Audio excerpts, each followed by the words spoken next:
Welcome to Influential Entrepreneurs, bringing you interviews with elite business leaders and experts, sharing tips and strategies for elevating your business to the next level. Here's your host, Mike Saunders. Welcome to this episode of Influential Entrepreneurs. This is Mike Saunders, the Authority Positioning Coach. Today we have with us Perry Gladstone and Ravi Rajcoomar, founder of the Moonshot Collective. Welcome, gentlemen, to the program. Thanks, Mike. Hey, so Mike, good afternoon. I'm looking forward to connecting with you because I always love names of companies or, what the story is behind it. So I definitely want to hear what is the Moonshot Collective and how did you come up with that? But give us a little bit of your background, each together, individually and together, and then what led you to form the Moonshot Collective, and then we'll jump right into kind of how you work with entrepreneurs. Sounds great. Maybe I'll just take the lead here. So Ravi and I kind of have our secret titles, but both of us have been working at a high level across multiple industries for many years as serial entrepreneurs and guides and advisors. My particular practice is working with entrepreneurs to help them understand what their greatest opportunities for success are. What I found over my own career as a serial entrepreneur is that the more successful I got and the more successful the people I knew got, the more isolated they become. And it's just harder and harder to find a trusted place for thinking out loud about what, the decisions you need to make, whether, it's the rest of your career or a major decision for your company. And so the Moonshot Collective for me began as a mastermind group that I created for myself so that I would have the opportunity to have peer mentorship of people at my level or preferably even higher, so that I could have that confidential place to get the kind of feedback and that I needed. So that's the beginning of how this started. I got a little ahead of myself, but Moonshot refers to, of course, what we think of as our legacy. What is the thing that's bigger than us that we're going to leave behind, that's more important than just the work of the day or the money that you're going to make, but what kind of impact are you going to have on the world? And that's what the Moonshot's about, and that's what the Moonshot Collective is about. It's a global movement of innovators and high achievers who are working together to think bigger than themselves and think about what is it they can do to leave their mark on the world and how can we support each other in that work. I love it. Ravi, do you have anything to add to that intro? Because that was pretty comprehensive. That's pretty comprehensive. Yeah, right, Mike. Yeah, you could just say what he said.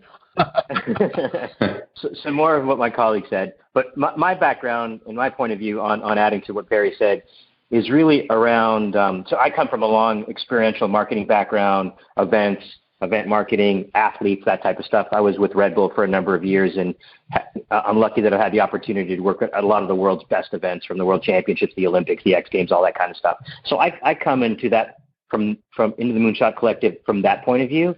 And my expertise is really in the area of, we like to call it hero making, but a way of creating programs, campaigns, ideas, concepts that really put that customer or the person front and center. So that's kind of what I get out of it, Mike. Like, that's what works for me.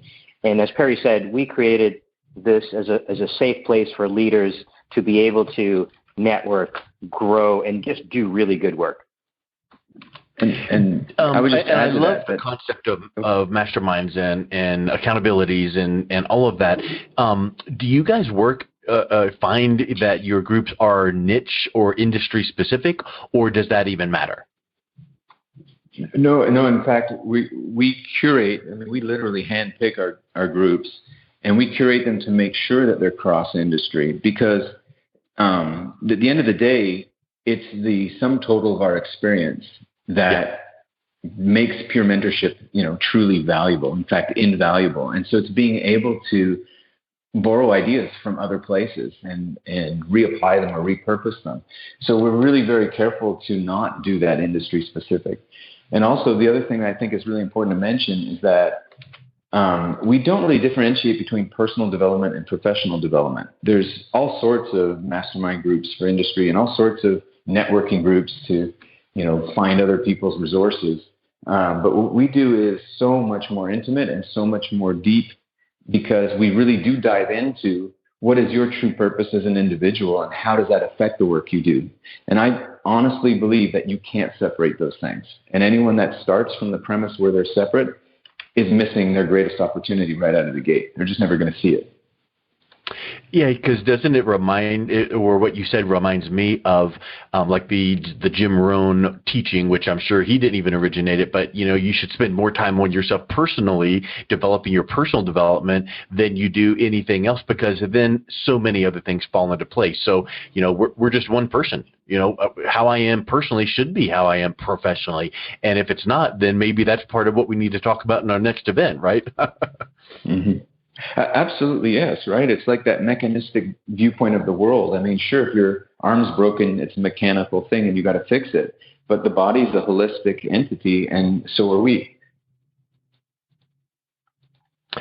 So yeah, Mike, I think one thing I'd like to add on that is I like to look at it as a place or the arena that we get to do this kind of thing, right? Using my sports analogy again, but say we're the super friends, and this is our hall of justice. This is where we get together, lock the door, have those conversations. Aquaman and Batman and Superman, can all kind of debate these things that need to happen, how they can get to better, how they can do things better, and solve these problems for the world. That's kind of the fun way I look at it sometimes. Yeah, solve them for each other. Well, and also to kind of use another analogy, it reminds me of the Napoleon Hill mastermind, because this, if I'm correct here, this is not a networking group to exchange leads, right? Of course not. This is, let's get together and kind of, clear the deck, clear the table. Doesn't matter what industry you're in, what business you're in. What do you need? Personally, professionally, it doesn't matter. What do you need? How can we help? And sometimes it's even better to have someone from another industry go, you know what, that reminds me of in my industry, here's what we did. And now everyone's collectively helping each other out with no agenda, no striving to get something in return or exchanging leads. It's just a mastermind. Absolutely, yes. I mean, we are floating all boats equally. Yeah. Excellent. Well, I know you guys talk about a moment of glory. So let's talk about that. What is a moment of glory? What does that look like? Yeah, I'll kind of tee it up. So I'm going to use another popular culture metaphor here, because for me, it really sets the tone. I like to use this example of Al Bundy's 4 touchdowns at Polk High. What do you want to be known for in this world? What's on your highlight reel? What's the most important thing for you? What is that moment? And that's what we like to call, I like to call that moment of glory. What's that thing that you want to be remembered for, that's influential to you, that makes a difference today and into the future? So let me just add to that. MOG, we refer to this as the moment of glory, is the MOG. Not only are we after how can we help each other, what's your biggest challenge today? What do you need access to? But the next step is, what is that highlight reel achievement, as Ravi's talking about? What is that MOG, and how can we support you in making that happen? I mean, Ravi didn't wax on about his credentials, but if it can be done in the world, Ravi's the guy behind the scenes to make it happen. And if it isn't him, he knows the person who is. So whatever trophy you want handed to you, we're in a position to be able to help make that happen. So that's what moment of glory is. And then the next step after that, not to try to push the agenda elsewhere, but is, what is your moonshot? Because that moment of glory is the achievement, is that trophy. But then what are you going to do beyond that? What are you going to do that you're going to leave your mark on the world and really have an impact that goes bigger and better? So for a lot of people, some of them need to achieve that moment of glory. They still need to make that happen before they think about their legacy. Other people have already been in that position and they've won that award or climbed that mountain and they're ready to talk legacy right out of the gate. And some people are earlier in their careers, but have already shown a great amount of potential capacity and success. So we sort of cover all parts and places. So here's something that pops into my mind when I hear moment of glory. And maybe this is part of what you guys teach, but I would venture to say that there's someone that comes into one of your groups and you're talking about a moment of glory, and they kind of are hanging their hat on that a little bit too much, and they're relying on that as their, claim to fame or whatever, and they haven't done much since. So how do you teach your people, your groups, to recognize a moment of glory in the past and then to build on it, and so that the next metric or touch point or point in the timeline becomes a bigger moment of glory, but based on that initial one? You never want to rest on your laurels, in other words. Totally. I'm so glad you put it that way, because that does happen. That happens so often. So it's just like you described, right? We help people recognize the fact that, great, you've made that happen.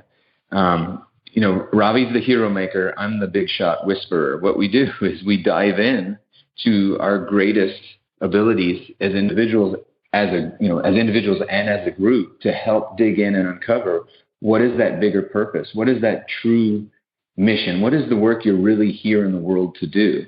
And from that deep dive comes a much clearer idea, what we call your North Star, so that you have a chance to understand how you can continually orient yourself towards your best work in the world. And we have a very specific process that we take everybody through, to understand what that vision is, and then just as importantly, to be able to understand exactly how you do that, how you do your best work in the world, regardless of the context or where you are and what's happening. And so once we've done that work together, then we're really in a position to start to uncover and talk about what is that legacy piece, what is that thing that goes beyond that you're referring to. Yeah, Ravi, and Mike, one thing thoughts on from your point of view? Yeah, absolutely. I think you brought it up in your comment. Moments of glory can be achieved and moved on. So the first step is to really determine something that is out there. Like, it's something that's a really, really big achievement. And it can be something like climbing Kilimanjaro. It can be starting a foundation. It can be building a school, right? It can be whatever that is most impactful for you. So that journey along the way is really what we do well with our folks. And then also being able to, the journey and the end goal. And the journey is the most important piece. Oftentimes the end goal can or can't be met, but it's the journey what really makes it work. And then, as Perry said, that's the moment of glory. But the next step after that is really, what will you do with what you've learned on that journey? You're on the podium, as we like to say, you have the trophy, you've climbed KJ. What now does that look like? And what is that going to be in your legacy long term? How does that have more tentacles than just that achievement? What do you find is a stumbling block when you're working with people regarding their kind of moment of glory? They assume it's one thing, but it's really another. What do you find is a commonality there? I think. Yeah, I'll jump in. I think the first one is really defining what that is. That inner selection. If you're really thinking, what does that want to be? If I want this to be on my highlight reel, and have this second piece of it being a legacy, is it big enough? Is it tangible enough? Is it the right thing? And then in that introspection, in that discovery, I think that's the first real step. 1, are you ready? 2, what will that be? And then 3 is, let's get started. Fair? Thoughts there?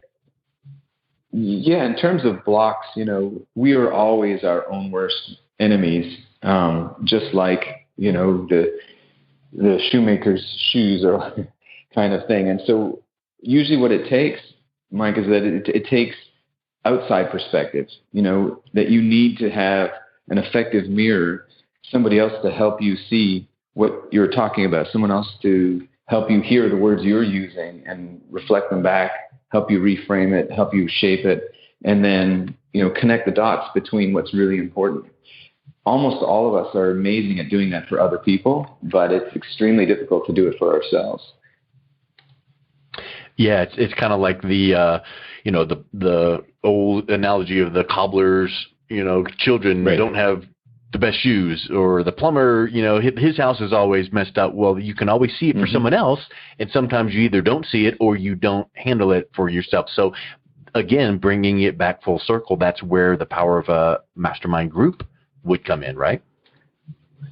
That's exactly it, and that's why we chose the mastermind group format. I mean, we refer to it as that, but really, truly, this is pure mentorship, you know, in its purest form. Yes, excellent. Well, let's wrap up with this question. If someone realizes, I might want to start defining my moment of glory, where should they start? Of course, you know, learning more about your group, so we'll get to that in a second. But what's the first step that you teach your groups to start when addressing their moment of glory? Hey, Perry, maybe let's walk us through the process, because Mike, for us, we've kind of got a couple different steps that get you in our journey to moment of glory. You just don't start right there. So, Perry, maybe let's walk through how we set it up with the hero's journey and the first steps. Yeah, I mean, the methodology definitely comes from some of the great work that's been done before. I mean, you mentioned Napoleon Hill, and there's, of course, the work of Joseph Campbell, who gave us this incredible understanding of the hero's journey and what that archetypal journey looks like. I mean, we start there. We start with helping people identify what is the transition you're going through. Everybody shows up for a reason. They're disillusioned, or they want more, they realize they have more potential, they're thinking about leaving a legacy. So it starts with what is that transition that you're making now, you know, going to that next level? What is that all about? And that first deep dive is, what is your true work in the world? What are you really here to do that goes beyond the work that you're doing on a day-to-day basis and the industry that you're in? And it's always there, but sometimes you need some help to uncover it. So we start with that. We identify what we call your engagement process, the very specific way that you tap into your mojo and do your best work in the world. Then we talk about, and we identify that North Star I mentioned earlier. What is that point that you can always orient towards no matter where you are? And as that starts to be developed and you are able to articulate it clearly and start to implement, make better decisions because of this stuff, then we get into the moment of glory. And we talk about, what is that thing that you have always wanted to do, or you just need to have on your highlight reel, on your resume? And how is that going to help motivate and drive the work that you're doing now and make you feel good about yourself, quite frankly? And then, of course, not least in any way, is what's the next level? What's the next step? What's your moonshot? What are you going to leave behind? So that's the process. And we're happy to engage with someone who's ready to go. And we deal exclusively with very high achievers. So there's a lot of people with some pretty big dreams and a lot of big capacity and abilities.